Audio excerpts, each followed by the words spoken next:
Thank you, Spartans, for taking the time to watch this video. During this video, we're going to talk both about the scheduling process. We're going to also talk about some scheduling recommendation forms that went out this year for the first time, as well as any curriculum adjustments for the 25-26 school year. This is all in preparation to begin scheduling for the 25-26 school year, which will start happening over the next couple of weeks. So for our current high schoolers, this week, they have been partaking in the scheduling fair, learning more about courses that would be offered next year. Then, beginning next Tuesday and Wednesday, students will be putting in their course requests directly into Dazzle. We will walk them through this during their advisory time. And then on the 13th, students will begin to have a one-on-one meeting with either an administrator or a counselor to go over those requests. For any student who is currently in 8th grade, in the following weeks, we are going to come down and meet with you in your history courses. We will come down twice. The first time we will walk you through the scheduling process. We will have a paper so you can begin to look at your course offerings. And then the second time we come back, we will actually be walking you through that scheduling request process in Dazzle, just like the high schoolers are doing.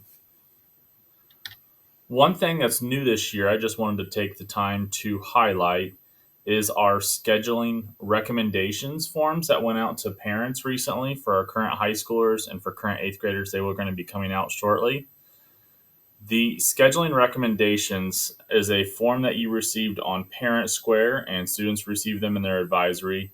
And this is just our professional recommendations for their core courses for next year. Now, not every core area might have a recommendation depending on where a student's at in that pathway.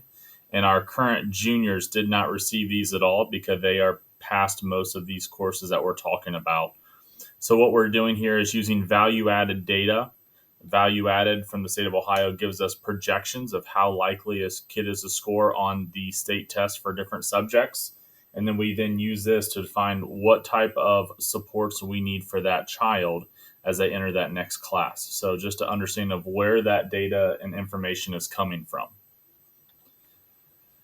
Before we get into our courses for the 25-26 school year, just a quick reminder of the 3 areas that students need to meet for graduation purposes from Valley View High School. The first is they're going to need 22 total credits. There is a summary breakdown for all of those below. Just to highlight one of those, as it's new with the class of 2026 and on, every child must take financial literacy, which is a 0.5 credit, so that means half of a year. So we are forcing our students as a junior or senior to take that class, as it's a new requirement in the state of Ohio, beginning with the class of 2026. Students also have to take all 6 state tests, and they have to earn competency on the Algebra 1 and ELA 2. Some of those other tests outside of Algebra 1 and ELA 2 can earn them a seal. As you see all the way to the right, students are needing to earn 2 seals. There is a variety of ways to earn those 2 seals that the counselors would definitely help to support those students. Next, we're going to take a look at some of our courses that are adjusted for next year. But before we do that, just transparency. This is not all of our courses that are offering. These are just a few adjustments for next year.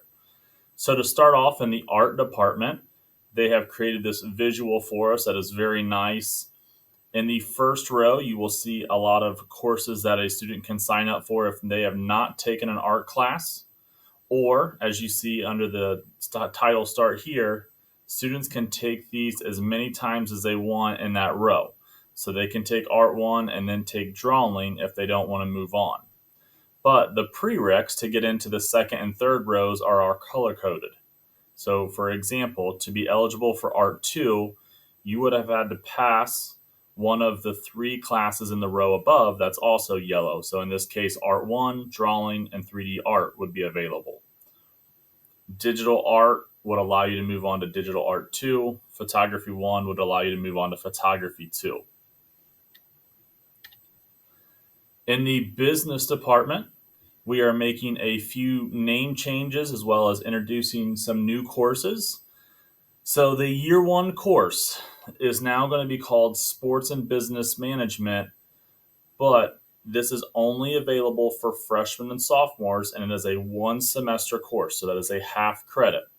So if you are a freshman or sophomore and you did not take Intro to Business, this would be the course for you. If you are a junior or senior and you want to get involved with business, or if you took Intro to Business this school year, then your second step would be office management. And then finally, Capstone, which is the school store business that we are building. You have to have completed and passed one business course this school year to be eligible to take the capstone, and you have to be a junior or senior. Another new course we're bringing in next year we're excited about is called Teacher Academy. This is going to be a course where students are going to be looking at how they could go down to other parts of the building and support teachers, as well as actually having that opportunity to go down and support those teachers. This would be a semester-long class in the first semester. Also, this is going to be a prereq for what we call Teacher Academy Work-Based Learning, which I'm going to talk further about here in a second. Another elective is ACT Test Prep. This will also be in the first semester. We are going to be focusing in on math and English, and students can take this class as an elective to help them prepare to take the ACT, whether they take the ACT test with us as a school or if they're taking it on their own. A new AP class coming to the history department would be AP Human Geography. This is going to be replacing World History Honors. The Phys Ed department is seeing some new adjustments here. Instead of students just seeing Phys Ed 1 and Advanced Physical Education as options, now they are going to see two options for their PE credit. They could take team sports or lifestyle fitness. Team sports will be a very traditional type phys ed class, whereas lifestyle fitness is going to focus more on light exercise and healthy living. Also, then becoming available your sophomore year, whether you need PE credit or not, students can sign up for a strength and conditioning course. That is available for sophomores, juniors, and seniors, whereas the first two available for any grade. In the science department, we are going to bring in AP Chemistry that is going to be replacing Honors Chemistry 2. We are also bringing in a new CTC pathway. So what I mean by that is right now we have CTC pathways already with FFA and business at the high school. So we have another new one coming next year, and that is going to be in the STEM field. There are two options for students in this first year of this program. One option is going to be engineering, design, and innovation. That is going to be more of a pathway for students who are interested in a career in engineering. Going to be more about the design of the engineering design process. Whereas industrial mechanics is the second option. I tell kids that's going to be more for those students who like working with their hands. Maybe they enjoy taking something apart and rebuilding it on their own. Both of these courses are going to be year-long, so they will be one credit. Next, I want to discuss a few CCP courses that are going to be new next year. The first one is medical terminology. We are hopeful that students who are already interested in introduction to healthcare would take this. They would be during the same period, just opposite semesters. So this would be a great follow-up to that introduction to healthcare course. This is a class that will be facilitated by Mr. Solomon. So it'll be taught through Sinclair, but Mr. Solomon would be in the room for this course. The other two CCP courses is Psychology and Interpersonal Communications. These two courses will not be taught by Valley View staff. However, Sinclair will send out a professor to our campus as long as we have 12 students signed up for both courses.